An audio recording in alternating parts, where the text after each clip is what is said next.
മിന്നിക്കെട്ട് ഭാഗം 49. രചന അവതരണം ദിവ്യരാജ്.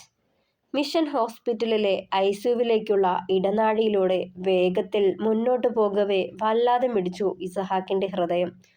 ചതി ഉള്ളിൽ വച്ചിട്ടായാലും തന്നോട് എല്ലായ്പ്പോഴും ചിരിച്ച് സംസാരിക്കുന്നവന്റെ മുഖം മനസ്സിൽ തെളിഞ്ഞു വന്നതേ ഇടനെഞ്ചു പിടിച്ചു അവന്റെ.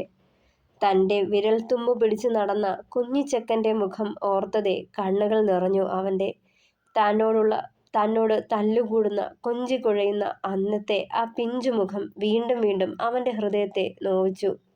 ഐസിയുവിന് മുന്നിലായി സെക്യൂരിറ്റിയുടെ യൂണിഫോം ധരിച്ചു നിന്ന ആ തടിച്ചു കുറുകിയ മനുഷ്യനടുത്തേക്ക് പായവേ അവന്റെ കണ്ണുകൾ ചെന്നെത്തിയത് അയാളുടെ ശരീരത്തിൽ അങ്ങിങ്ങായി പുരണ്ടുണങ്ങിയ ചോരത്തുള്ളികളിലാണ്. ഇസഹാക്കിനെ കണ്ടതേ അയാൾ തെല്ലൊരു പരിഭ്രമത്തോടെ അവനെ നോക്കി. അവന്റെ അടുത്തേക്ക് ചെല്ലാൻ മടിച്ചു നിന്ന അയാളുടെ അടുത്തേക്ക് ഇസഹാക്ക് പാഞ്ഞു ചെന്നു. എന്നതാ ചേട്ടാ ഈ പറ്റിയ അവന് ചോദിച്ചുകൊണ്ട് ഐസിയുവിന്റെ ഗ്ലാസ് ഡോറിലേക്ക് ഒന്ന് പാളി നോക്കി. അതെ സാറേ, സാറിന്റെ അനുജൻ ആത്മഹത്യക്ക് ശ്രമിച്ചതാ. ഉറക്ക ഗുളിക അമിതമായി ഉള്ളിൽ ചെന്നിട്ടുണ്ടെന്നാ ഡോക്ടർ പറഞ്ഞത്. സെക്യൂരിറ്റി അത് പറയുമ്പോൾ തരിച്ചു നിന്നു പോയി ഇസഹാക്ക്. ആരോ കാണാൻ വന്നിരുന്നു.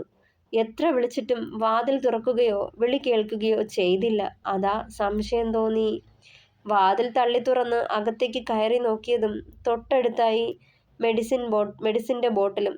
അങ്ങനെ സംശയം തോന്നി ഇവിടേക്ക് കൊണ്ടുവന്നത്. ഡോക്ടർ എന്ത് പറഞ്ഞു? പരിഭ്രമത്തോടെ തിരക്കി ഇസഹാക്ക്. വന്നയുടനെ തന്നെ ട്രീറ്റ്മെന്റുകൾ തുടങ്ങി. ഇപ്പോ ഒബ്സർവേഷനിലാ. കൂടെയുണ്ടായിരുന്ന ആളാ സാറിനെ വിളിച്ചു പറഞ്ഞിട്ട് ഫോൺ തന്നത്. അയാൾ മെഡിസിൻ എടുക്കാൻ പോയിരിക്കുക. എല്ലാം മൂളിക്കേട്ട് നിൽക്കുമ്പോഴും ഇടയ്ക്കിടെ അവന്റെ കണ്ണുകൾ ഐസിയുവിന്റെ ഡോർ ലക്ഷ്യം വെച്ച് പായുന്നുണ്ടായിരുന്നു. സർ, ഇനി ഞാൻ പൊയ്ക്കോട്ടെ? പകരം ഒരാളെ നിർത്തിയിട്ടാ ഞാൻ ഇവിടേക്ക് വന്നത്. അയാൾ അത് പറയുമ്പോൾ അതേ എന്ന് തലയാട്ടുന്നതിനൊപ്പം പോക്കറ്റിൽ നിന്നും വാലറ്റ് കയ്യിലെടുത്ത് കുറച്ച് കാശ് എണ്ണിയെടുത്തു അയാൾക്ക് നേരെ നീട്ടിയവൻ. അയ്യോ, ഇതൊന്നും വേണ്ട സാറേ. സാറിന്റെ സഹോദരൻ ആപത്തൊന്നുമില്ലാതെ ജീവിതത്തിലേക്ക് തിരിച്ചു വരട്ടെ. ചെറു പുഞ്ചിരിയോടെ പറഞ്ഞതും ഇസഹാക്കും ഒന്ന് പുഞ്ചിരിച്ചു. അയാൾ പൊയ്ക്കഴിഞ്ഞതും അടുത്ത് കണ്ട ചെയറിലിരുന്നു ഇസഹാക്ക്. കണ്ണുകൾ അടച്ച് ചുമരിലേക്ക് ചാരിയിരുന്നു. കലങ്ങി മറയുന്ന മനസ്സിനെ വരുതിക്കു നിർത്താൻ ആകാത്ത പോലെ വല്ലാത്ത പരവേശവും വെപ്രാളവും തോന്നി. തോളിൽ ആരുടെയോ കരസ്പർശമേറ്റതും കണ്ണുകൾ തുറന്നു. എഡ്ഡിയുടെ സുഹൃത്ത് മൈക്കിൾ ആയിരുന്നു. ആ മൈക്കിൾ. നിറഞ്ഞ കണ്ണുകൾ ഒപ്പിക്കൊണ്ട് പതിയെ എഴുന്നേറ്റവൻ. ഞാനാ ഇച്ചായനെ വിളിച്ചറിയിക്കാൻ പറഞ്ഞത്. അവന് സ്വന്തമെന്ന് പറയാൻ നിങ്ങളൊക്കെയല്ലേ കാണുള്ളൂ. എത്ര ആട്ടിയകറ്റിയാലും ഇച്ചായന് അവനെ തള്ളിക്കളയാനാകില്ല എന്ന് അറിയാമായിരുന്നു. വിളിച്ചാൽ ഓടിയെത്തുമെന്ന് അറിയാമായിരുന്നു. മൈക്കിളിന്റെ സംസാരത്തിൽ നിന്നും അവർക്കിടയിലുണ്ടായതൊക്കെ എഡ്ഡി മൈക്കിളിനോട് പറഞ്ഞിട്ടുണ്ടെന്ന് ഉറപ്പിച്ചു ഇസഹാക്ക്. ഒന്നും മിണ്ടാതെ അവൻ പറയുന്നതൊക്കെ ശ്രദ്ധയോടെ കേട്ടിരിക്കുക മാത്രം ചെയ്തു അവൻ. കഴിഞ്ഞ കുറേ ദിവസങ്ങളായി എഡ്ഡി കടുത്ത ഡിപ്രഷനിലായിരുന്നു. അത് കേട്ടതേ ഞെട്ടലോടെ അവനെ തുറച്ചു നോക്കി ഇസഹാക്ക്. ഞാൻ പറഞ്ഞത് സത്യമായി ഇച്ചായ. ഒറ്റപ്പെട്ട ജീവിതം നരകമാണ്, മരിക്കാൻ തോന്നുക എന്നൊക്കെ പറയുമായിരുന്നു. എല്ലാവരോടും തെറ്റ് ചെയ്തു പോയി എന്നുള്ള കുറ്റബോധം ഉണ്ടായിരുന്നത് കൊണ്ട് സ്വയം ഒറ്റപ്പെട്ട് കഴിയുകയായിരുന്നു. എത്ര നാളായി ഇച്ചായ അവൻ ഒറ്റയ്ക്ക്, ആരും ആശ്രയമില്ലാതെ. ജീവിതം മടുത്തിട്ടുണ്ടാവും. അതാ അവൻ. പറഞ്ഞു നിർത്തിക്കൊണ്ട് ഇസഹാക്കിനെ നോക്കുമ്പോൾ അവന്റെ നോട്ടം ഐസിയുവിലേക്ക് നീണ്ടിരുന്നു. ക്ഷമിച്ചൂടെ? ഇനി അവൻ നിങ്ങളോട് നെറുകേട് കാണിക്കില്ല. മൈക്കിൾ അത് പറയുമ്പോൾ അവന് മുഖം കൊടുക്കാതെ കുനിഞ്ഞു നിന്നു ഇസഹാക്ക്. ഈ സമയം ബദ്രിയും ജാനറ്റും സോഫിയും എബിയും അവിടേക്ക് എത്തിയിരുന്നു. ഇസഹാക്കിനെ കണ്ടതും സോഫി ഓടിപ്പാഞ്ഞ് എത്തിയിരുന്നു. മോനെ, ജോണേ, അവന് ഒന്നും പറ്റിയില്ലല്ലോ അല്ലേ? ഒന്നും പറ്റില്ല അല്ലേ മോനെ? ആദിയോടെ നെഞ്ചിൽ കൈവച്ചുകൊണ്ട് പറഞ്ഞതേ ചേർത്ത് പിടിച്ചിരുന്നവൻ. ഒന്നുമില്ല മമ്മി, അവന് ഒന്നും വരികയില്ല. അവരുടെ നെറുകിൽ തലോടിക്കൊണ്ട് തന്നെ പറഞ്ഞതും അവന്റെ നെഞ്ചിൽ വീണ് പൊട്ടിക്കരയാൻ തുടങ്ങിയിരുന്നവർ. ഒരുപാട് ചീത്ത പറഞ്ഞു, ശകാരിച്ചു, തള്ളിപ്പറഞ്ഞു. അതൊക്കെ തെറ്റ് ചെയ്തിട്ടല്ലേ മോനെ? നീയും അവനും എനിക്ക് ഒരുപോലെ തന്നെ. നിന്നെ ദ്രോഹിച്ചിട്ടല്ലേ ഞാൻ? എന്നാലും ജീവിതം അവസാനിപ്പിക്കാൻ തോന്നിയല്ലോ അവന്. പുലമ്പി പറഞ്ഞതും നെഞ്ചിലേക്ക് അണച്ചു പിടിച്ചു ഇസഹാക്ക് അവരെ. മമ്മി, മനസ്സ് വേദനിപ്പിക്കല്ലേ. ഇനിയും അവനെ നമുക്ക് ഒറ്റപ്പെടുത്തണ്ട. കുരിശുമറ്റത്തേക്ക് തന്നെ കൊണ്ടുപോവാം. ഒറ്റയ്ക്കായി പോയപ്പോ തോന്നിയ ബുദ്ധിശൂന്യത അതോർത്ത് മമ്മി സ്വയം കുറ്റപ്പെടുത്തണ്ട. അവരെ ആശ്വസിപ്പിക്കാനെന്നോണം പറഞ്ഞു. മമ്മി ഇവിടെ ഇരിക്ക്. സമാധാനത്തോടെ അവനൊന്നും വരികയില്ല കേട്ടോ. ഇസഹാക്ക് അവരെ അടുത്ത് കണ്ട ചെയറിലിരുത്തി. സോഫിയുടെ മനസ്സ് മുഴുവൻ കുഞ്ഞുനാള് മുതലുള്ള എഡ്ഡിയുടെ കുറുമ്പും കുസൃതിയും കടന്നു വരാൻ തുടങ്ങി. ഏങ്ങിക്കരഞ്ഞുകൊണ്ടിരുന്നവർ. ആ അമ്മ മനസ്സ് ശാന്തമാക്കാൻ ആർക്കും കഴിയുമായിരുന്നില്ല. ഉള്ളിലെ ദുഃഖം കരഞ്ഞു തീർക്കട്ടെ എന്ന് കരുതി മറ്റുള്ളവർ.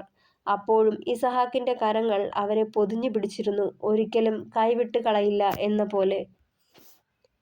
പിറ്റേന്ന് രാവിലെ ബോധം വീണപ്പോൾ തന്നെ എഡ്ഡിയെ റൂമിലേക്ക് മാറ്റിയിരുന്നു. ബെഡിലേക്ക് കിടത്താനും മറ്റും ഇസഹാക്കും ബദ്രിയും സഹായിച്ചു. ഇസഹാക്കിനെ അവിടെ കണ്ടതും എഡ്ഡിയുടെ കണ്ണുകൾ നിറഞ്ഞു. കുറ്റബോധം അവനെ തളർത്തുന്നുണ്ടായിരുന്നു. എന്ത് പൊട്ടത്തരവാടാ കാട്ടിയെ? എന്ത് കാര്യമായാലും പറഞ്ഞു തീർത്ത് പോവേണ്ടതല്ലേ? ഉറക്ക ഗുളിയാണോടാ നീ ഭക്ഷണത്തിന് പകരം 3 നേരവും കഴിക്കുന്നേ? തമാശ രൂപേണ എബി അത് ചോദിച്ചതും നോവുള്ളൊരു പുഞ്ചിരി വിരിഞ്ഞു അവന്റെ ചുണ്ടുകളിൽ. ഇസഹാക്ക് അവന്റെ അടുത്തേക്ക് വന്നു. എന്തിനാടാ ഈ കടുംകൈ ചെയ്തേ? നീ ചെയ്തത് ക്ഷമിക്കാൻ പറ്റാത്ത തെറ്റ് തന്നെ എന്ന് വെച്ച് ജീവിത അവസാനം വരെ ഒറ്റപ്പെടുത്തില്ലായിരുന്നു. എത്രയൊക്കെ നിന്നോട് ക്ഷമിക്കേണ്ടെന്ന് വിചാരിച്ചാലും നീ എൻ്റെ കൂടപ്പിറപ്പല്ലേടാ. ദേ ഈ കയ്യിലോട്ടാ നിന്നെ ആദ്യമായി മമ്മി വെച്ച് തന്നത്. അന്ന് മുതൽ എൻ്റെ കുഞ്ഞനുജനായെ കണ്ടിട്ടുള്ളൂ. ഇപ്പോഴും അതങ്ങനെ തന്നെ. എത്ര പിണങ്ങിയിരുന്നാലും നീ എൻ്റെ കുഞ്ഞനുജൻ തന്നാടാ. ഇസഹാക്ക് അത് പറയുമ്പോൾ അവന്റെ വയറിൽ വട്ടം പിടിച്ച് പൊട്ടിക്കരഞ്ഞു എഡ്ഡി. മാപ്പ് ഇച്ചായ, മാപ്പ്. പാപിയാ ഞാൻ. എൻ്റെ ഇച്ചായനെ ഈ കൈയുണ്ട ഞാൻ. പറഞ്ഞു നിർത്തിക്കൊണ്ട് മുഷ്ടി ചുരുട്ടി ചുമരിലിടിച്ചവൻ. ഉടനെ ഇസഹാക്ക് അവനെ തടഞ്ഞു. എന്നതാടാ നീ കാട്ടുന്നേ? ഇങ്ങനെ സ്വയം വേദനിപ്പിച്ചെന്ന് കരുതി എല്ലാം നേരെയാവുമോ? കഴിഞ്ഞത് കഴിഞ്ഞു.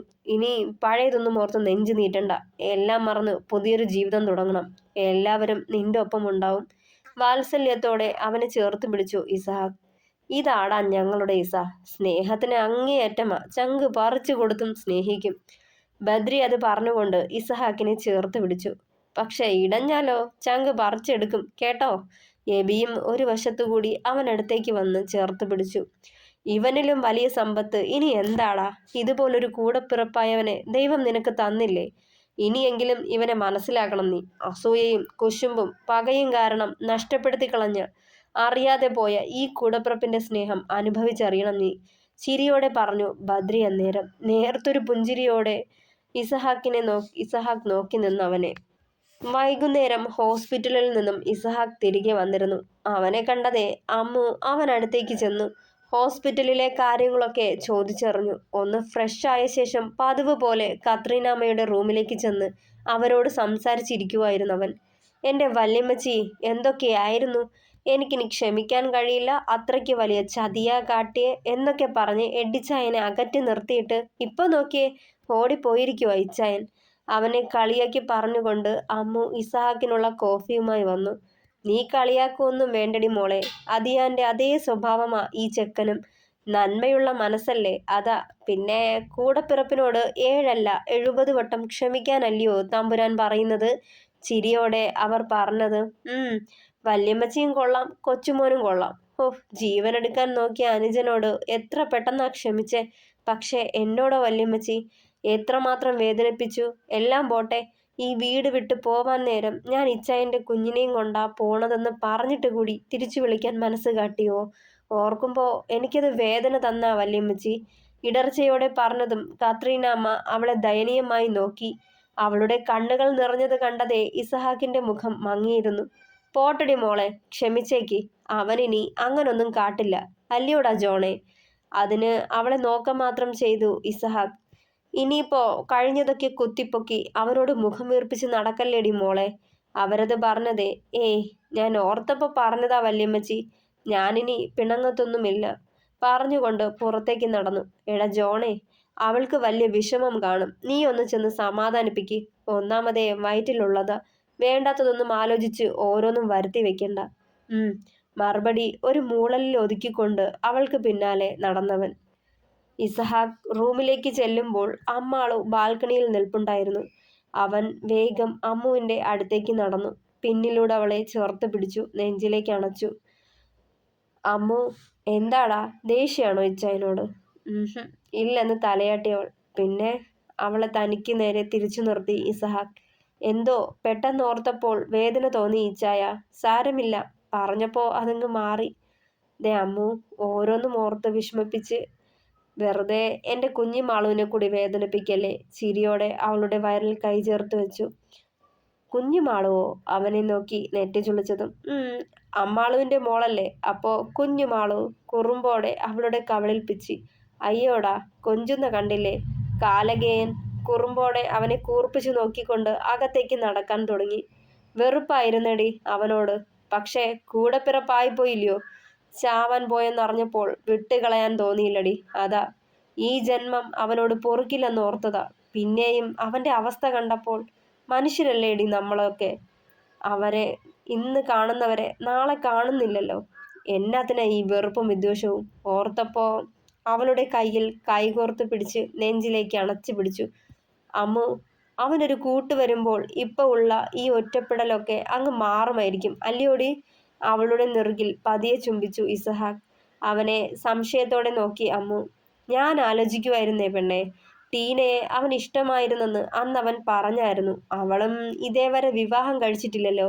അവളെ അവന് വേണ്ടി ആലോചിച്ചാലൊന്ന് ചിന്തിക്കുവാ ഞാൻ. തുടരും. പ്രിയപ്പെട്ടവരെ, അഭിപ്രായങ്ങൾ പറയണേ.